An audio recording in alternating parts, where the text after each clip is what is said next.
Znam da me dugo nije bilo i da davno nisam izbacio ni jednu epizodu. Gomiletina stvari mi se izdešavalo u proteklo vreme u mom privatnom životu, ali koga boli kurac za to? Pogledajte vi ovu gomiletinu igara, treba tu i igrati, a ne samo da mi stoji tu i kupi prašinu, zar ne?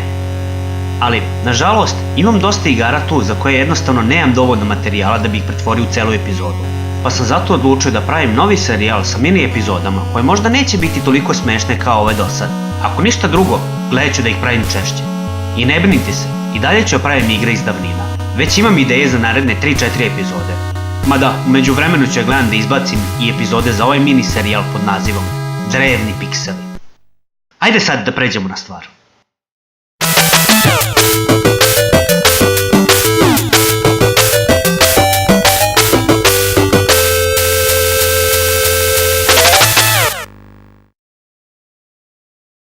Pa da počnem. Ova igra se zove Pojan ili Pujan ili kako god da se čita. Priča počinje tako što dva mala praseta skakuću po livadi, vuk ukrade jedno prase, a mama prase ide da je spasi. Zapravo, ja sam prvo mislio da su ovo zečevi, ali kad sam video originalnu sliku igre, jasno je da su to prasići u pitanju. Čak i na ovom mom cartridgeu je neko prase u kadi, što nema nekog smisla, ali dobro sad. Izgleda sam ja jedini retard koji misli da su ovo zečevi, a ne prasići.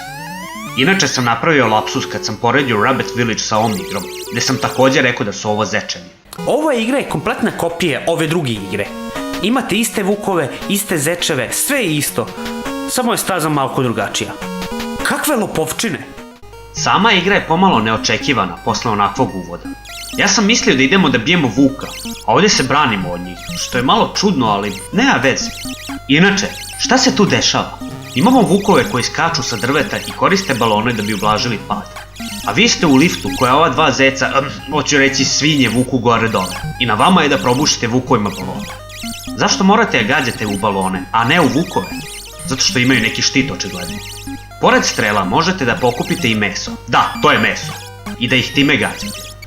Na prvi pogled, meso deluje beskorisno, jer kad ga ispucate, gravitacija ga vuče na dole. Mada s obzirom kako vukovi dolaze, shvatate da je to u stvari ogromna prednost. Također, meso se ne uništava kad udari u metu i probija kroz sve živo. Ovi vukovi inače ne padaju dole bespomoćno, već vas gađaju paradajzom. Naravno, ako vas pogode u krov ili dno lifta, paradajz će se odbiti i pasti dole. Ali znaju oni lepo da zafrljače taj paradajz. Sad se možda neko pita, šta se desi ako vukovi stignu do dole? Počinju da se penju gore. A zašto jednostavno nisu skočili sa drveta direktno preko i pojeli prasiće? Zato što ćuti, nemoj da postavljaš glupa pitanja, tako radi ova igra. Svaki vuk koji siđe dole, penje se za jedno mesto više.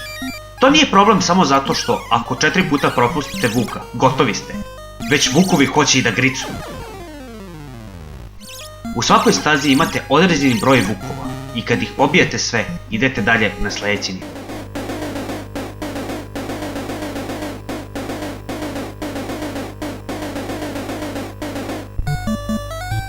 Za razliku od prethodne staze, u drugoj stazi vukovi kreću od dole i lete balonom gore. Srećom su zaboravili da imaju merdevine. Dodatna razlika je to što vukove koji imaju plave balone morate pogoditi 2 puta da bi pali dole. I sada ako stignu gore pokušavaju da gurnu kamen na vas. Srećom jedan vuk nije dovoljno, treba ih 7. Smešna mi je animacija vukova kad pokušavaju da guraju taj kamen. Ja guram, ja sam stagator. Inače, to do sad nisam spomenuo. Ovi vukovi me podsjećaju na Vučka. S obzirom da je ova igra izašla 1982. godine, a zimska olimpijada u Sarajevu je bila 1984. Moguće je da je maskota za olimpijadu bila kopirana iz ove igre. Ali pre će to biti da je samo slučajnost. Kad već pričamo o vučkovima, ima jedan ljubičasti vučkov koji je prilično zajeban. Prvo, što on leti brže, drugo, treba dosta više strela da bi ga oborili i treće, ako stignu do gore, još 5 vukova će dodatno da dođe. Za ovu stazu je jako bitno da ubijete tog vuka, inače ćete je igrati zauvek. Tačnije, dok vam ne bace kamen na glavu. Najlakši način da ubijete tog vuka je da ga gađate mesom, ali nećete uvijek imati meso pri ruci, tako da morate da štedite na tome. I ako uspete da pređete ovu stazu, to je to, pobedili ste. i oslobodili ste svoje prasiće koji skaču kao jebeni zečevi. Nakon te pobede dobijate da igrate bonus stazu, gdje gađate vukove samo sa mesom. A posle toga igra počinje od početka, samo dosta teže. Znam da bi možda neko rekao, šta? Samo 2 staze? Kakav je to osiromašeni kurac od igre? Ali morate da imate na umu da su u to vreme skoro sve igre bile takve. 1 do 3 staze i vrti se u krug dokle god ne postavite najviši rezultat. Donkey Kong, koji je izašao godinu dana ranije, je imao samo 3 staze i nije bila mnogo bolje igra od ove, ali su je svi hvalili. I za kraj, da li vredi igrati ovu igru?